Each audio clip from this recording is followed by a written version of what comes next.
please. It's time for the final countdown. The show starts in 10, 9, 8, 7, 6, 5, 4, 3, 2, 1, go!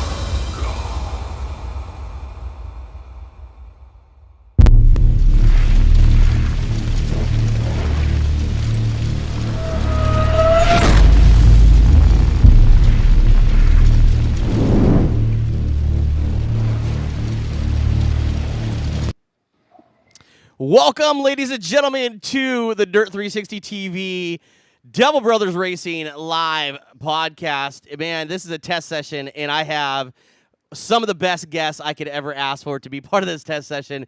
Right there, to your camera, however you're sitting, it's to my right. But man, you have the team 55 Motorsports, Mr. Mason. I want to say Heidrich. But I'll get it. I'll get it right this time. Heidrich, and of course the team owner and crew chief, Mr. Brian Heidrich. Mason, how you doing, brother, man? Good. You know, it's a pleasure to be able to talk to you. It's a pleasure to be able to see you. What a hell of a race season stuff you had. We're live on 2 channels, brother. Jeremy O'Hara, he can watch it. I don't know if you guys can see it or whatever, but we see it. Let's see how many people. Let's see how many people we got in here. Captions. We got 3 people watching. Hey, we want to thank each and every one of you guys, man. Thank you guys. Type in the captions, type in the comments and stuff where you're at. We're gonna say this is all brand new to us. It's something new that we're going to start doing on a weekly deal. One, to try to get you, the fans, and everything else out there, a voice. You know how we do it. We sit there and bring you guys all the action and the commentary and everything here on Dirt 360 TV. And, of course, we're over here on the Devil Brothers Racing page. One, because I own it and I can. So, before I do that, we're going to come down here. We're going to write down the comments. Yeah. Let us know if you guys see that. If you guys see that, make a thumbs up, all that kind of good stuff. It's both on 2 different platforms on YouTube, on the Dirt 360 and the Devil Brothers Racing page. Mason Heidrich. Man, you used to have hair, bro. What happened? I know. Yeah, you know. Okay, so I mean, what happened? I mean, did the Clippers get away from you? Did what happened, buddy? I wanted my dad's hair. I'm like, maybe I thought you would be able to see it. And then when he shaved the whole thing off, like you couldn't even see my hair. Like it looked like I was bald. You look bald from the time that we saw you here. About 3 weeks ago at Willamette Speedway, you had hair, and now, man, you don't. I mean, you can see kind of brown. You're blonde, brother. Yeah. Mason, let's kind of get into it a little bit, man. You are an up-and-coming driver here, the Pacific Northwest, part of the Pacific Wing Outlaw Group and everything else. What a hell of a season you had this last winter at Salem Indoor Speedway. Had a huge battle with Mr. Hudson O'Hara in the 41T Motorsports team. Man, you guys, you went from kind of struggling, at the beginning of the year to, man, on fire halfway through and battling for the championship. Let's talk a little bit about how your year started for the winter season. When I first started, I thought I met Hudson when I first started. He was funny. I'm like, maybe we could be friends. So I'm like, I went over to him and say, hey, do you want to be friends? And he's like, yeah, sure. And then he's like, I'm like, what's your name? And then he's like, my name's Hudson O'Hara. And I'm like, that's a good name. And my name's Mason Paul Heidrich. We became good friends right now so far. Wait, did you say so far? It's only been 1 year. It's only been 1 year. Hey, year. just wait until next year, right? Yeah. Hey, We're going to so like best buds. when we knew uh we knew Jeremy and of course his young protege for a little while. We were out there filming the year before we kind of got into the outlaw cage kart type stuff or whatever, and really started kind of befriending each other and all that. And I remember having a phone call. We were getting ready for the first race of the season. I don't think you guys are out there yet. And Jeremy calls me and he says, or I think maybe it was Mike or whatever, and says, "Hey man, you got to move over one, like our pit spots." And I'm like, "Why do I got to move over one?" He goes, "Well, that's Brian's spot now." And I'm like, "Who the hell's Brian?" And so Jeremy's like, "That's my new best friend, buddy. He's the one that bought my pit spot, so you got to move over." Dude, I was so butthurt because I thought that you were taking over my friendship. I was like, "What?" No, you're on the left side. I And was then like, on I the got right moved. side. I got moved, man. How dare you? No, it's only like one block. One spot, I know. One I mean, spot. hey, One spot. We're still in the same vicinities. Yeah. hurt my feelings. I almost had to have a hugging tree in a closet closet. So our first season in Salem, I decided that we were only going to race Saturdays, mhm. and I think that really took away from Mason.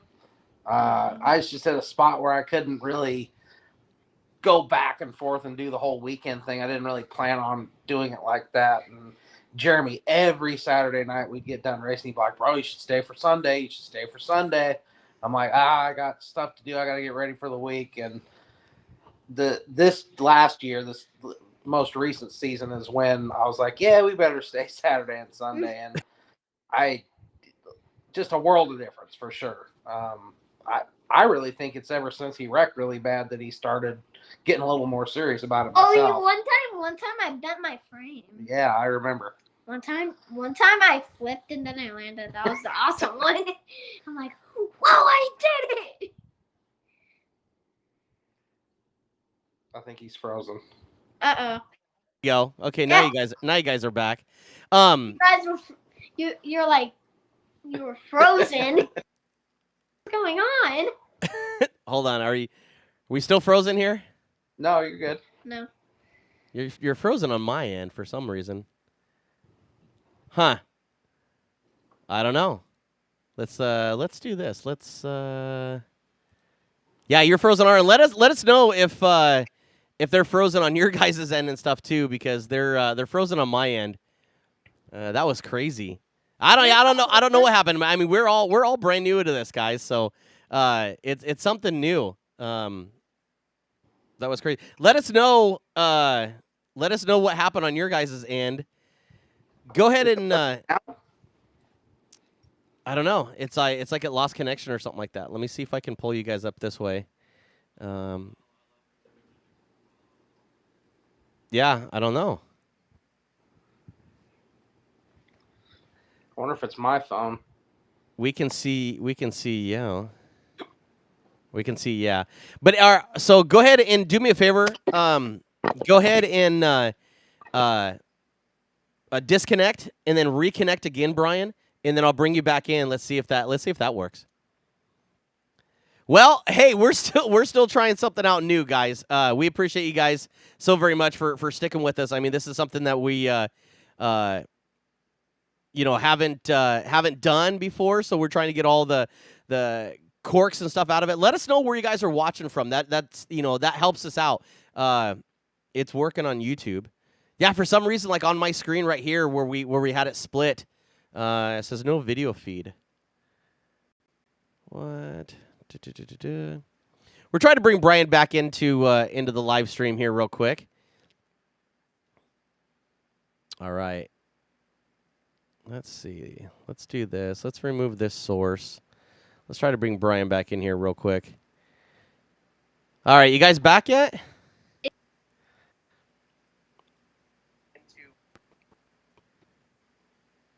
Yeah, for some odd reason, it's showing on your guys' end that you guys have poor connection. That is the craziest thing. How about we do this, guys? I mean, because we're all brand new into this. Stay with us here on Dirt 360 TV and the Devil Brothers Racing YouTube page, and we're gonna go ahead and end the stream here, guys, and then we'll literally be right back. Okay, well, hold on. Here we go. Here we go. There we go. Never mind. All right. How you doing, brother? I think good. All right. I'm gonna try to bring in another source here real quick. I'm gonna try to bring in a video. And see if that pulls up. Okay, no, that'll work. Okay, hi. Okay, the Bald Brothers. So the cool thing about YouTube and the cool thing about everything else is that you can see comments, and we can actually put the comments of who they are up here. We're watching on YouTube, yeah, and the famous Team 41 says the Bald Brothers.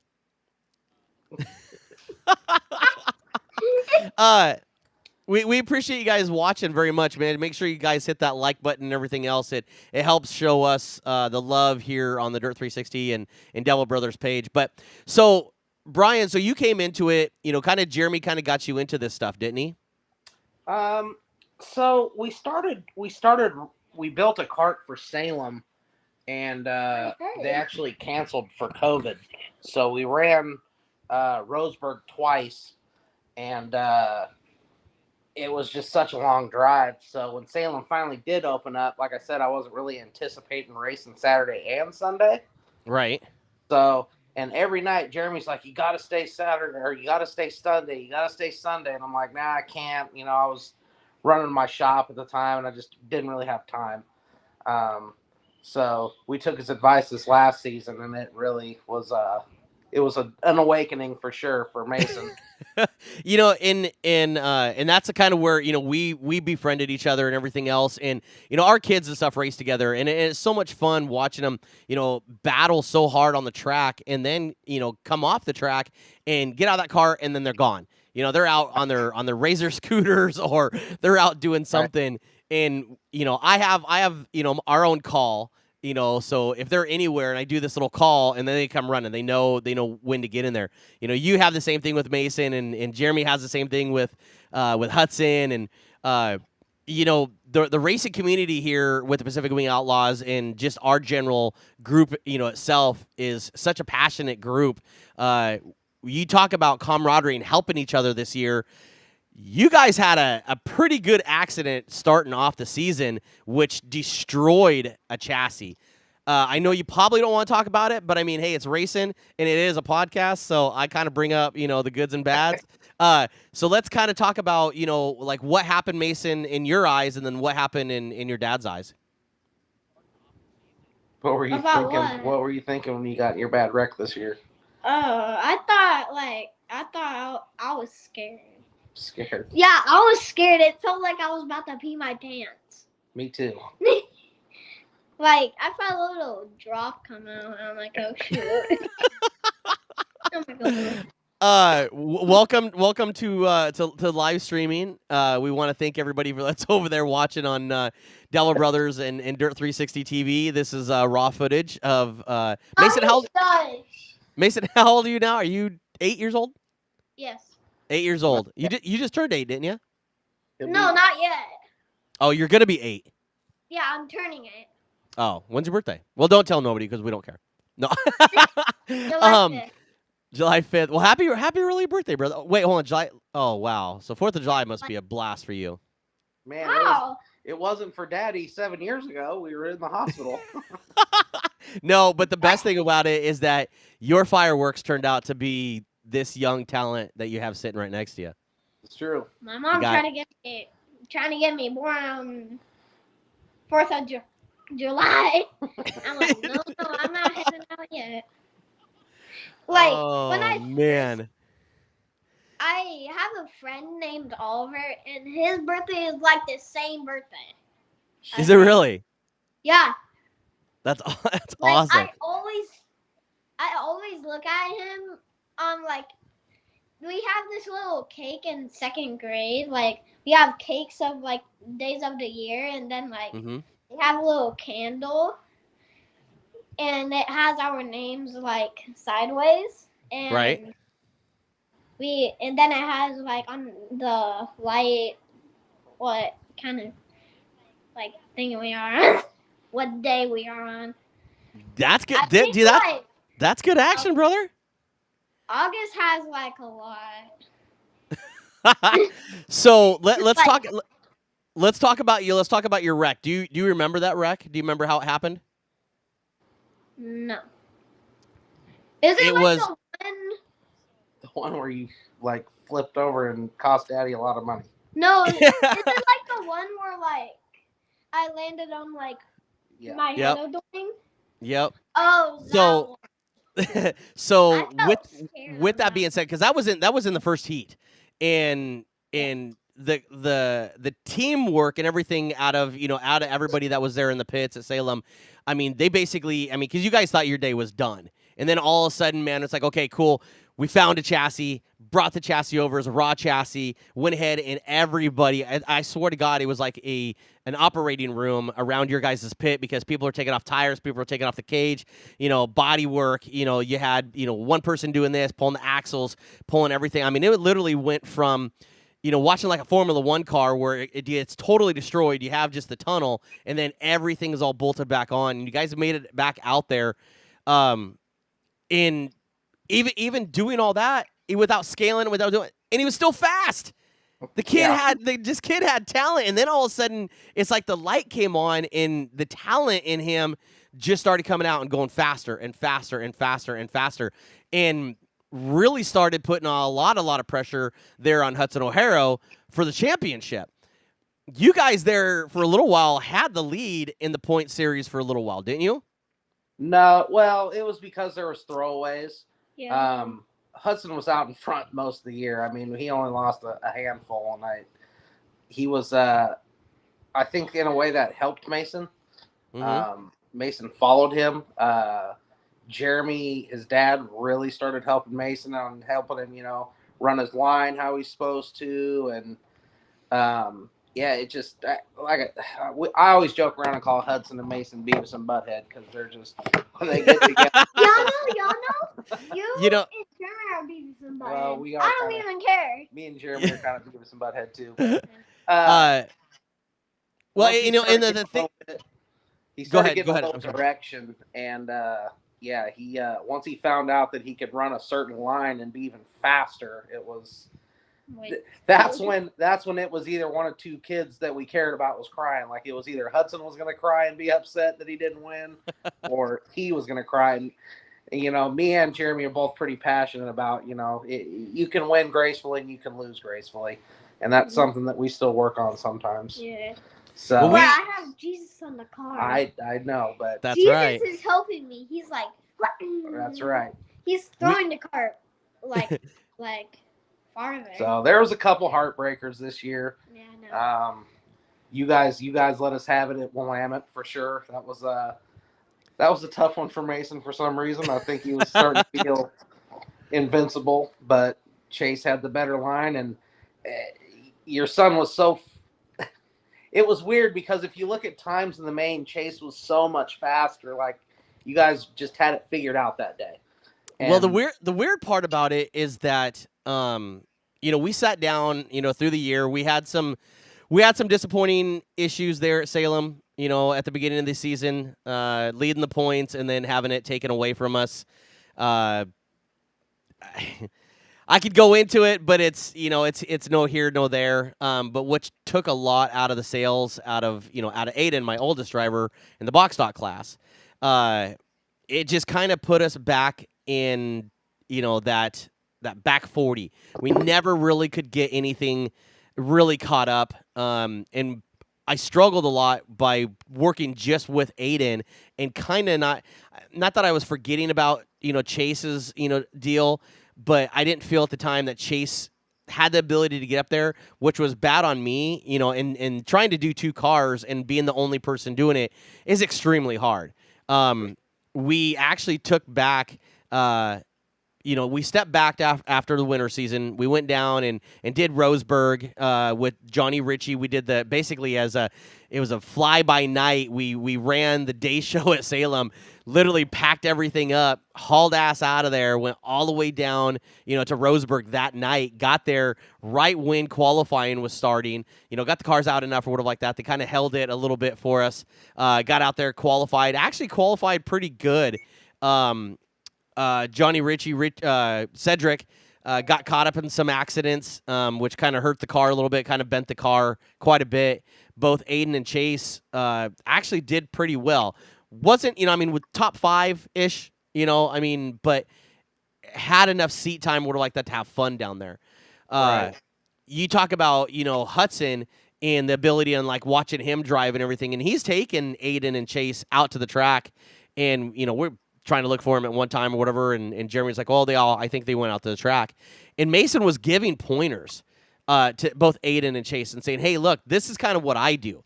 This is how I kind of drive in. Maybe this might work for you. That's the coolest thing with this whole group of us, is that we can sit there and come together and go, okay, well, what do you think worked on yours? Or what do you think worked on there? And, Mason and Chase were chasing each other around, the track side just, being goofy. But you talk about, that last 30 seconds or so of the Willamette race. I asked you a little bit earlier, kind of off camera, Mason, if you're okay to watch this, because I know this race, we'll kind of start off by the day. You ran 11.6 qualifying. We ran 11.8. From that, we did a little bit of changes, change of gear, change of tire, and picked up almost a half a second and ran 11.4s. But regardless on that, Mason by far was the fastest person out there all day long. Won the heat race, won both heat races and stuff, and was about to win the main event. And Mason, if it's okay with you, I'd like to play that clip right now. Is that okay with you? Yes. All right.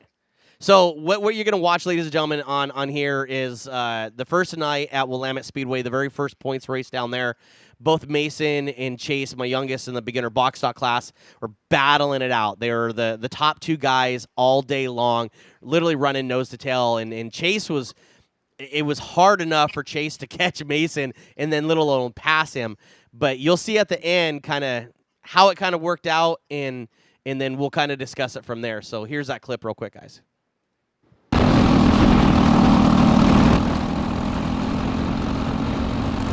it.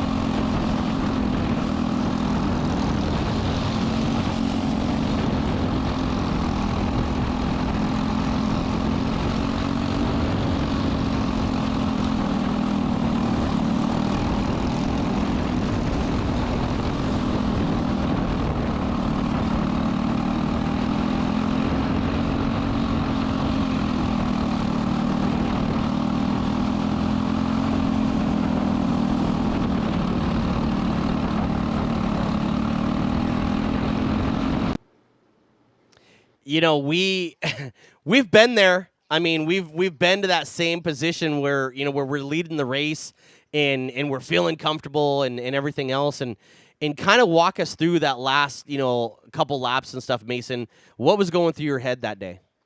Oh, I was like, I felt like I was gonna win, and like when I thought like the slower one was in the middle, and I'm like, I could go on the top and slip through, and then I could win.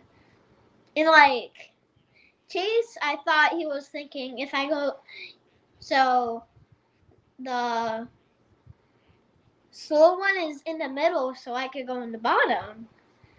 And the bottom gives you more momentum, and I lost. It was the craziest thing because, I mean, I believe your wife and I were both live streaming it at the same time, and she's screaming for Mason, and I'm screaming for Chase, and if you hear it and stuff like that, though, is I there was no way that I thought, and this is kind of bad for being a dad or whatever like that, and not rooting for your kid, but I was trying to keep it as equal as possible because Mason had it. I mean, that was literally the thing. It was literally the luck of the draw to have a slow car right there, and Mason went up high, that other car went up high, and got it. But the overall performance in how Mason drives Hendricks, Jeremy, you got to love Jeremy O'Hara in the Hendricks. It's Hendricks, right? It's not Heidrich. I don't know where you're getting all this from, but it's Hendricks. If it was Hendricks, our car would be a lot nicer. Listen, I don't know. Hendrick. But to watch Mason grow throughout the winter season, and then watch you guys now developing into the summer season and all that type of stuff. Mason, you have to feel extremely proud of yourself for the accomplishments that you did from when you very, very first started to what you had last year. I mean, you're running within a couple points of the championship on your very first full-time year. How does that make you feel? I mean, how does that make you feel? I mean, for being so young and knowing that you're battling with, a lot of these guys that go to, to Grand Nationals all the time and go to some of these bigger tracks that have these guys that run almost on a 4 or 5 day period. How does that make you feel as a young driver? It makes me feel like happy because other people, it's like sad for them and it's like not fair. Well, it is fair, kind of. It is. I mean, you. Yeah, racing literally is racing. Yeah, absolutely. And if you look at it and stuff, is the famous line from Fast and Furious. Everybody says it now. It doesn't matter if you win by an inch or a mile. Winning's winning. Right. And it really took a toll out on you. After Chase won, and you were pretty upset. But I mean, the very first thing is as soon as you got out of that car, I could see it in you. Your whole shoulders were down. You're upset. And Chase looked at me and he says, did I do something wrong? I mean, is he okay? Chase was actually making sure that you were all right more than him congratulating the win, because realistically, when you win, what's the very first thing that you do when you win? Usually take a pace lap or whatever like that and kind of do your little, your dance at the front stretch and stuff, right? No, I usually see on like TV, kind of like they get out of the car and like get the checkered flag and then they ride it like and stuff. You know what Chase did? Chase didn't even do another complete lap, went down the backstretch at full speed, jumped the berm and kept going. I got it on GoPro, and he goes straight to the pit. And I'm walking or whatever like that, and I'm like, oh my god, like what just happened? I'm like, okay, are you not going to? I mean, this is your very first win, bro. And I'm like, are you not going to the front stretch? And he got out. Burnouts or something. Man, Well, and so tires. And so the very first thing, as soon as he climbed out and we kind of did the, congratulation type deal, and he kind of did his wing dance there at the pit. The very first thing he said was, "Is Mason okay?" And because he thought that he did something to you to take you out of taking that win. I'm like, no, Chase. I'm like, just that lap car kind of got up in front of me. But, he was making sure that you were all right because he saw how sad you were. Well, and I think that that's probably the roughest part of this kind of racing we do. Because at the end of the day, it's like we all sit and we hang out together. We shoot the shit. We eat. We have our race families for sure. At that race, we didn't have the trailer. No, not at that race. Yeah. Josh had his, so. Yeah, because he has 2 cars. Right. So it's tough because, and we did it all year was in Salem, and it was like. It was so much fun. We stand very close to each other when our boys race, and it's like, if Hudson won, I'm like, I know my kid's heartbroken, but at the same time, I want to look at him and be like, yeah, it's awesome. Like, we care for each other's kids a lot, so it's like, when Hudson comes over and stays the night and stuff, and it's like these boys are watching kart racing on TV. It's like, that's what it's about for me. I mean, everybody wants to win, but it was like, even the Memorial race at Salem, that was another one where he got into some lap traffic, and that one hurt. But it's like, I didn't even know what to say. I mean, I seen what happened the year before to Hudson when he lost it, and it was just devastating. And it's like, when Jeremy seen it happen to Mason, even though his own son won, I could see it in his eyes. Like he was like, it was rough. So that's one of the things, I try to explain to Mason. I'm like, you guys are all friends out there, and it's tough. It's tough to celebrate with your friends when you're like, hey, I won and you lost, and that's something that's hard for those kids to, it's just something you're going to have to learn over time. Well, and that was the thing and stuff that we discussed after, after our kind of heartbreak at Salem, and then we just kind of took a hiatus, and then almost did the we really don't care attitude. We focused on, okay, what are the bigger goals? Well, we want to do Reno. We bypassed Reno, and we did the West Coast Nationals, which was a eye opener, by far an eye opener. You're talking about the best in, this regional, racing, besides going back, to Millbridge and in the Carolinas. You're talking about the best of the best in the country. And Right. to go out there and Aiden struggled a little bit. I think it was more intimidating, but then I found out that it wasn't really the intimidation factor that got to him. It was more than he wanted to impress me. And Chase, on the other hand, Chase is my I don't know if he read a book, watched a video, or whatever the case is, or if it's the new sim games of the sprint car games that we have, that he spends all the time on, that really has developed him, because he was running third, was ready for, to hit the A main. All he had to do is a couple more laps and pulled off, thinking that the car was broke, and which kind of lost us the A main for the Nationals. But being 6 years old, it was a learning curve. You go to this big race or whatever, and you have hundreds and hundreds and hundreds of cars that, the program is amazing down there. It was overwhelming. You're down there for, 4 or 5 days, and it's intense all time. Boom, boom, boom, boom, boom. And you got to be on top of your game. But, we look at it as, I know Aiden really looks up to Hudson. I know Chase really looks up to Mason, and vice versa. These kids really adapt to each other, and it's hard to lose, And right. Aiden looked at me and he says, I don't want to come back. He just lost all the drive.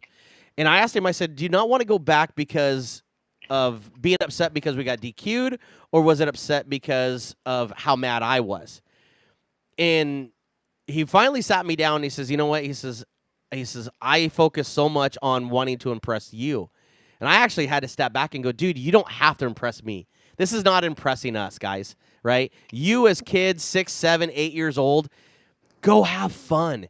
That's the biggest thing. And that's what I try to drive into, both of mine. I know that I was kind of strict on mine at the beginning, because it's like, okay, hey, I got Aiden, who is, 9 going on 17, and put a lot of pressure on him, which I think was the worst thing to do, because it took away the fun.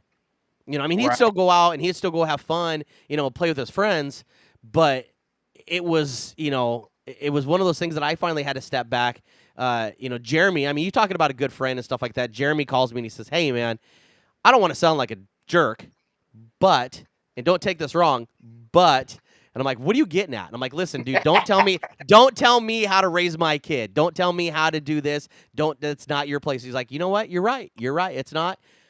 I just think, and he was being subtle about it, but he did it because he's my friend.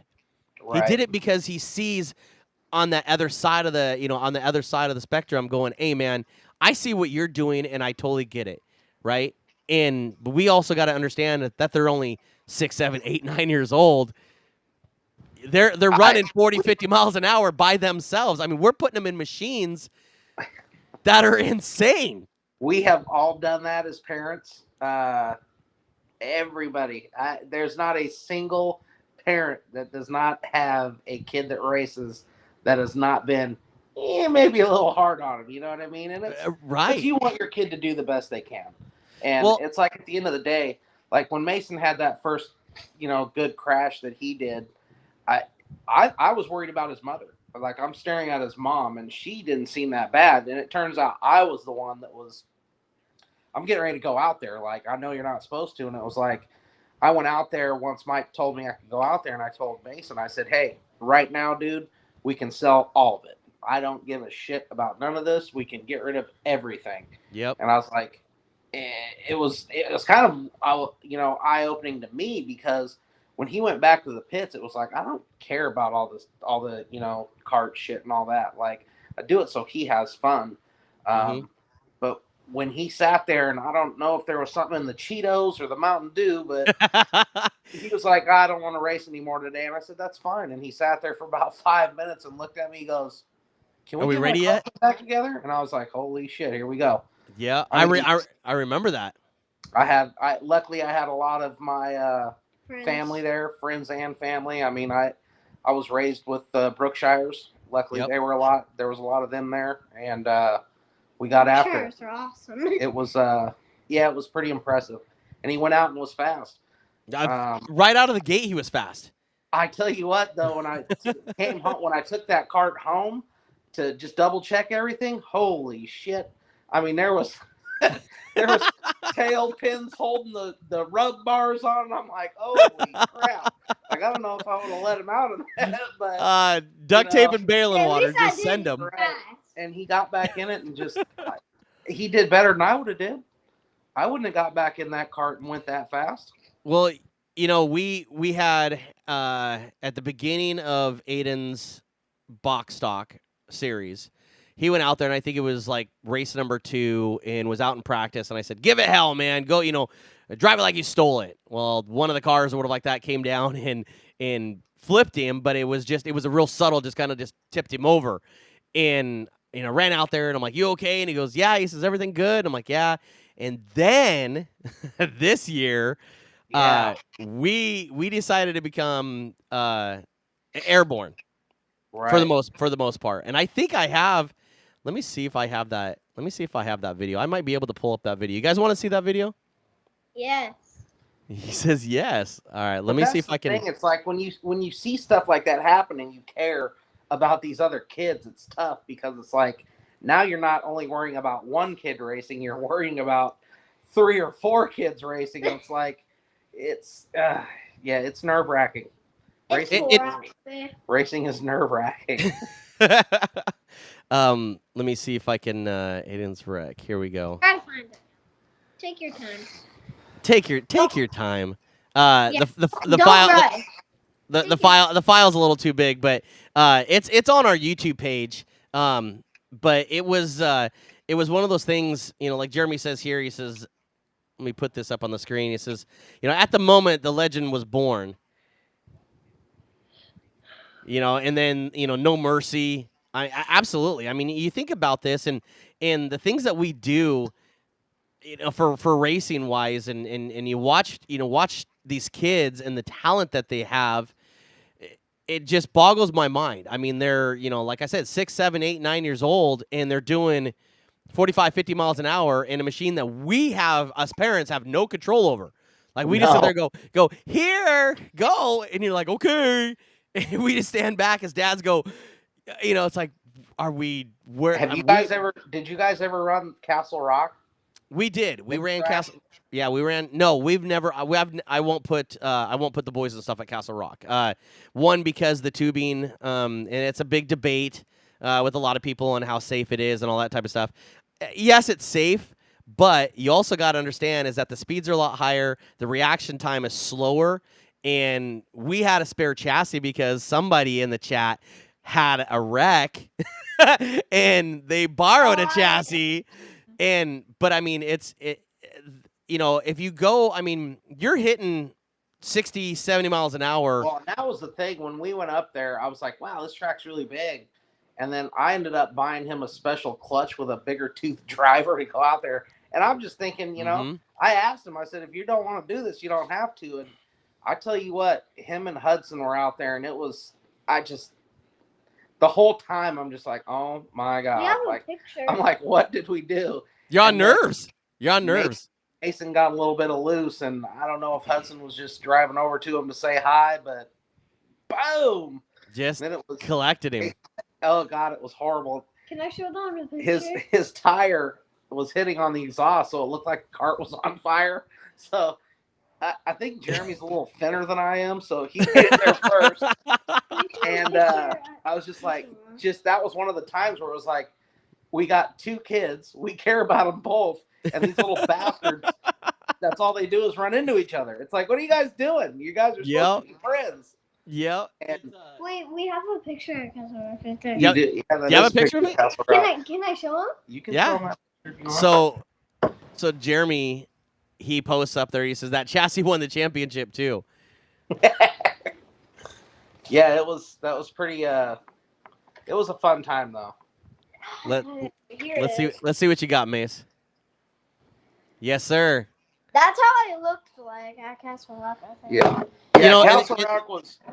I like the facility. The track was a little big. I mean, well, the thing is you think about it though, is that I mean we're hitting speeds. I mean, up to nearly 60 plus miles an hour, and that real thin tubing. It's for the small tracks stuff we run into. I mean we run the biggest track in the world, and they somehow crash. Jeremy posts up there. He says the biggest track in the world.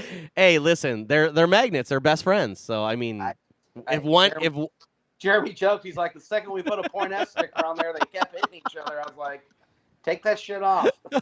Why? Yeah. But yeah, no, I mean it's one. I didn't have the money at that time. If a motor blew or something like that. I mean, I was looking at all those things and was like, okay, where's the pros and the cons? Are the pros really? The pros, yes, I absolutely want to send them out there because as a dad, you want to see them go fast. But then the cons are like, well, what if we crash? Well, we don't have a spare car. We don't have this. We don't have that. And it's just like, I got talked into it. And I think the guy that talked me into it probably owes me a powder coat job, but I mean, he's a good salesman, isn't he? Yeah. But Jeremy's a great salesman. I mean that guy that is a great salesman. Yeah, we had it was a good time though. The crew up there is really, really nice, and the facility's really nice. But yeah, I mean you put those little cars on there, it's like running the monster. Mile track, like that's a super speedway to a go-kart. Kind of get back into basics and stuff. We just ran Rainier this last weekend, and good turnout. Wasn't the best, but I mean it was a good turnout for the Pacific Wing Outlaws. But I'm hearing in the grapevine is that they're coming out.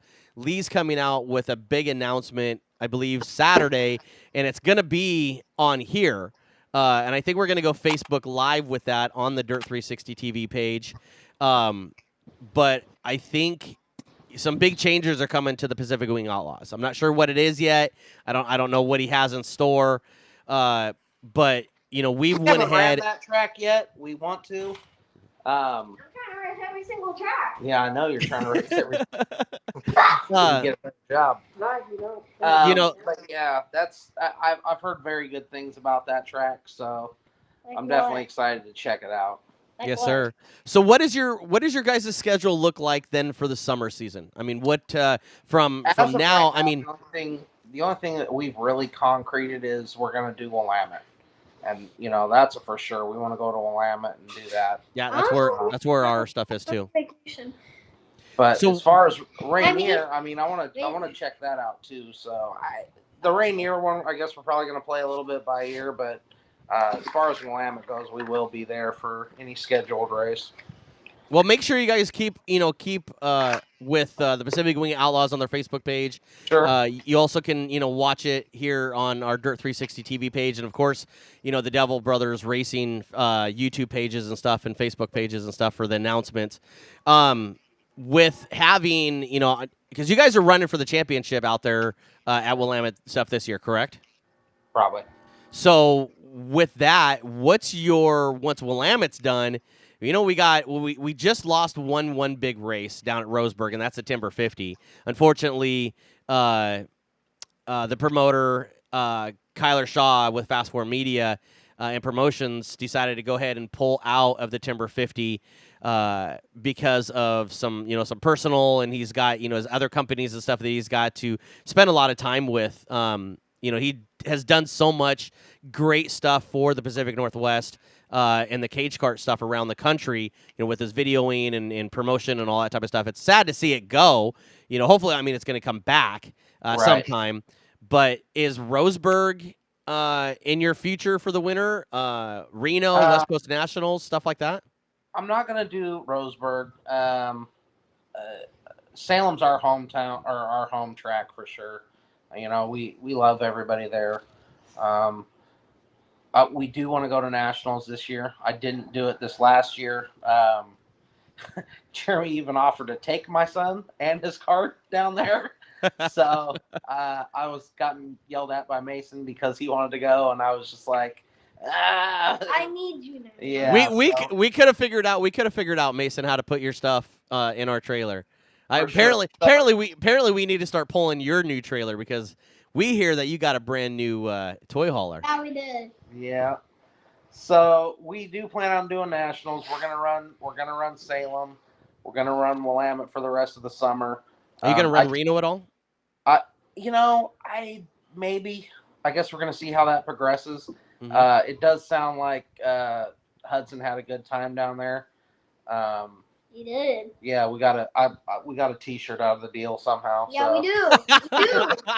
A t-shirt's always a good thing to do, right? Absolutely. So we're definitely going to check out those Nationals for sure, Salem for sure, finish out Willamette for sure. I definitely do want to check out the Pacific Wing Outlaws, couple of theirs. Reno, yeah.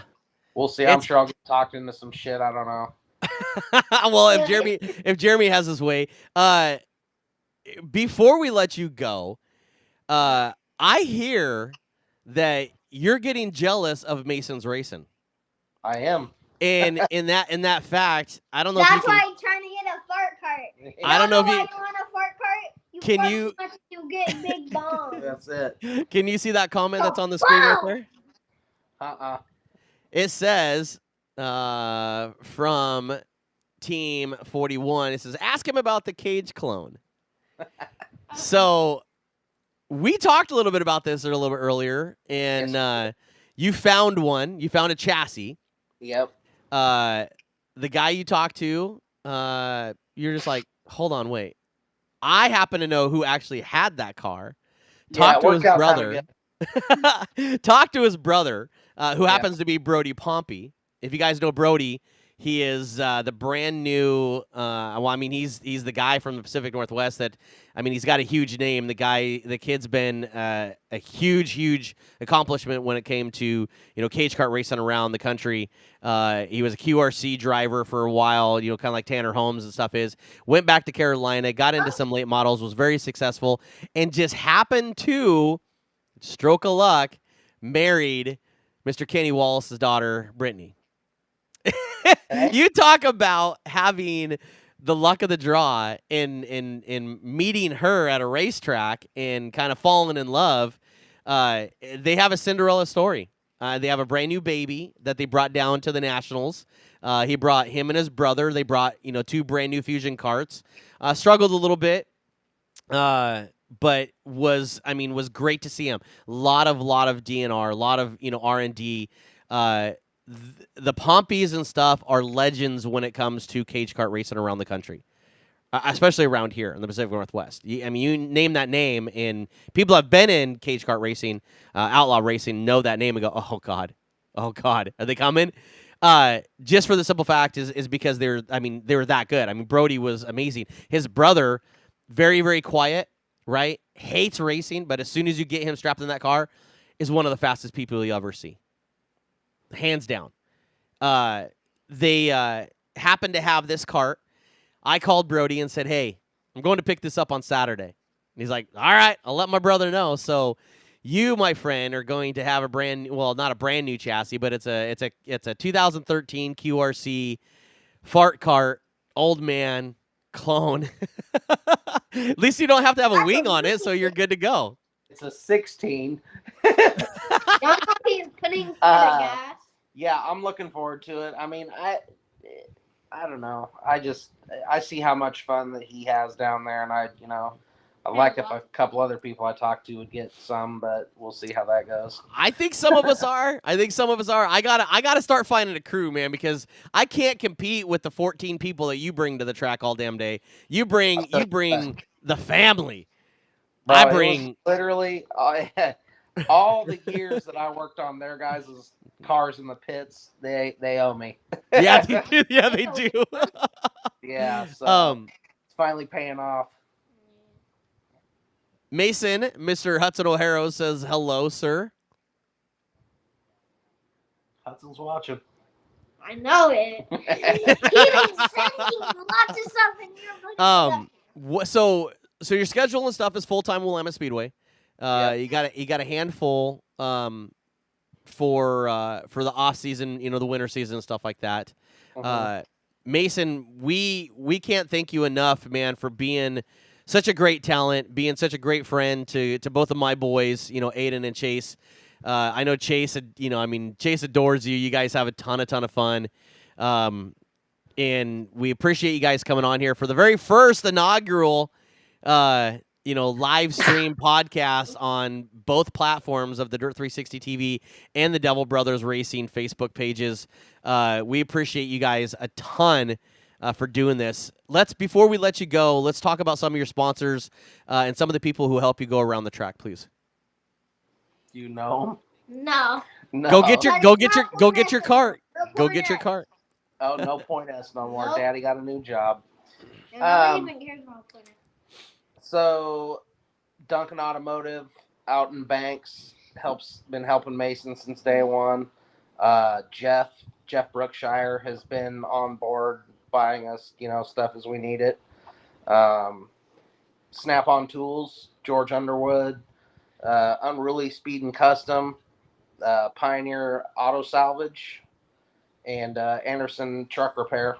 They really do help make it happen because, as everybody knows, it's not exactly the cheapest sport. So It's not. I mean, it is so crazy to be able to sorry, give me 1 second. It's so crazy in this sport. I mean, you think, racing go-karts or whatever, is cheap. This is almost expensive as right. running anything of big car stuff. Another good example, like Mason's first year, I had a little Kirky seat, and then he was starting to outgrow it, and it's like Doug Pirtle randomly was like, I was like, hey, you got a seat I can buy? He's like, no, I'll do you one better. I'll let you borrow it when he outgrows it. Just give it back. And I was a couple years ago, and I put his sticker on my car, and that helped. I mean, those seats are $700. Oh, all day long. I mean, when we sold Aiden's spare chassis that we originally got, it was an intermediate chassis. At that time, it was way too big for him. Almost wish I had it now because he's kind of outgrowing the one that he has now. But it had a full containment seat, but it went to a really good home. It went to Mr. Buffalo Wing himself, one of our sponsors for all of our wings and everything. It went to them. And so now, both of his kids and stuff race. It's good to be able to do that. Like I said, like we were talking about earlier, is that the camaraderie in having this friendship and this family. People don't understand if not being in this. I mean, everybody has their family. Baseball, they got their their teams and their family, and football, and all the way through the sport. But I think realistically, I played baseball, I played football. You don't really have that family. What's the word I'm looking for? You don't have that real family bond as you do as in racing. I agree. It's not the same. It's not. Because after the races happen, that's when, we're having a couple drinks or eating dinners or, like our thing Sunday morning was, it was always, oh, what are you bringing for breakfast on Sunday type of deal? Or, Yep. Like, whether it was Mike coming over and stealing sausages or whatever, it was just, it was cool. So, I enjoy it. It brings my family closer together to do, and, makes our racing family that much bigger. Our family's too close. And the craziest part about it too is that, again, we do all this and stuff to watch our young proteges, our kids go out and have fun. I mean, that's what it is. I mean, I don't know about you, but I'm trying to still live through my kids. I started racing when I was 6-7 years old. But all my history has been in speedway karts and in flat karts, and then went up to modifieds and sprint cars, and I've only ran twice a 360 Sprinter, but modifieds and late models and street stocks and all that. When I got into this whole cage kart stuff, this outlaw stuff, totally out. I'm not a clue. Still struggle, you know. But it's the friends that you meet in this, you know, that you get that big bond and can run stuff through. Say, hey, man, I'm struggling. What do you think? You know, and it's like, well, what have you tried? What have you done? This is what we do. Try this. So, Mike ate that start getting too close.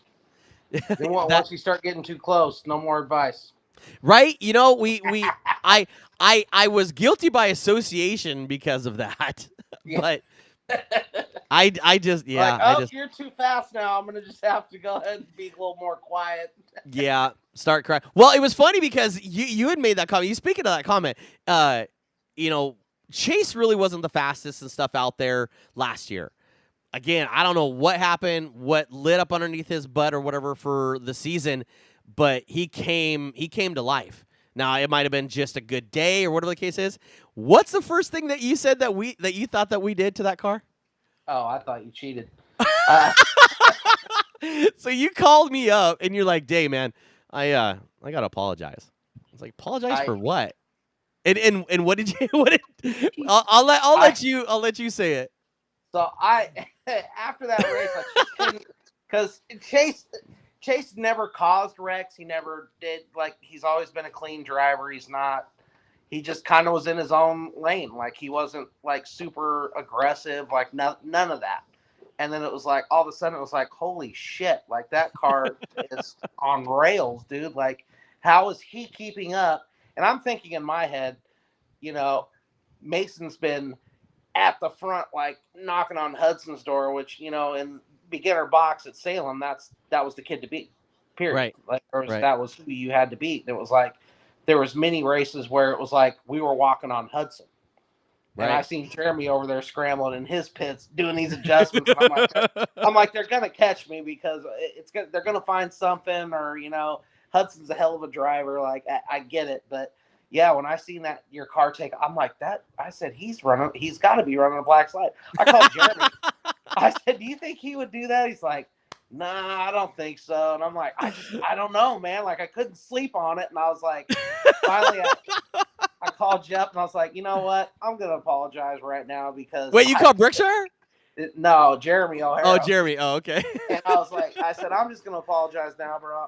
I'm pretty sure I did everything but call you a cheater to your face. But well, it was funny because when I had the live video and I turned and I was walking back towards the pit, you were standing there with your arms crossed. And you looked at me. I have it freeze framed. I'll send it to you or whatever like that. I have it freeze framed. You didn't say one word. I'm thinking, and I walked past. I'm like, oh, I wonder. He's not mad, is he? I'm like, all right. Well, I was all hyped and shit. I really didn't even think about it. And then when we got back to the pit, you were just kind of like, yeah, Mason's all right. He's okay. Yep, no, he's good. He's good. Yeah, no, we're just gonna go ahead and pack up, and we're gonna go ahead and leave. And then when we saw you over at the grandstands and everything else, and you kind of calmed down a little bit and everything else, and I didn't even think about it. And then when you called me, you're like, you're a cheater. And I was like, wait, what?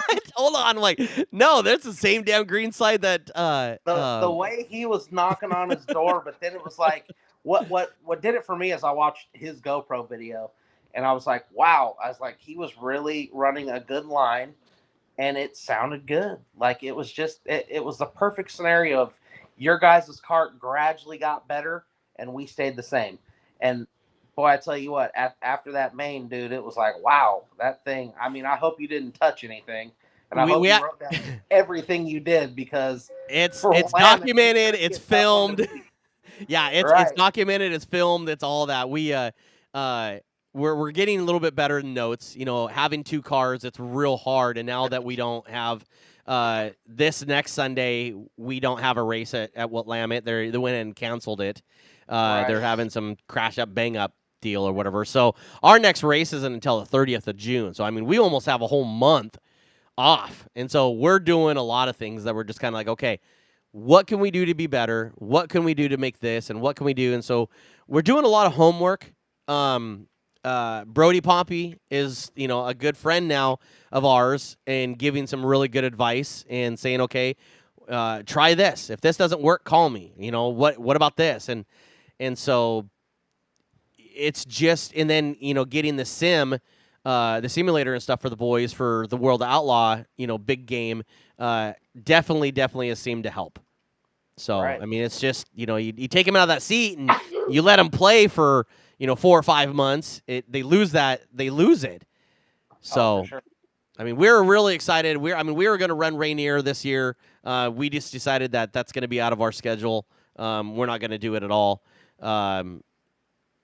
Just for personal reasons and all that type of stuff or whatever. But I mean, we were looking at a 20 race series before the indoor, which would definitely give them a lot of seat time to get them a little bit more comfortable and when we go back to the indoor and stuff too. So, but man, I'll tell you what, thank you guys for spending the last hour with me. I appreciate you guys. Mason, thank you for staying up this late. I know it's late. It's past your bedtime, past my bedtime because I got to get up at 2:30 in the morning. I go to bed at 11. That's like Shh, when I don't be quiet. Don't be telling anybody. Forced me to go to bed at 8. Kid's telling on himself. Dude, don't. Mason, shh. How many people are on? We've got 147,000 right now watching you.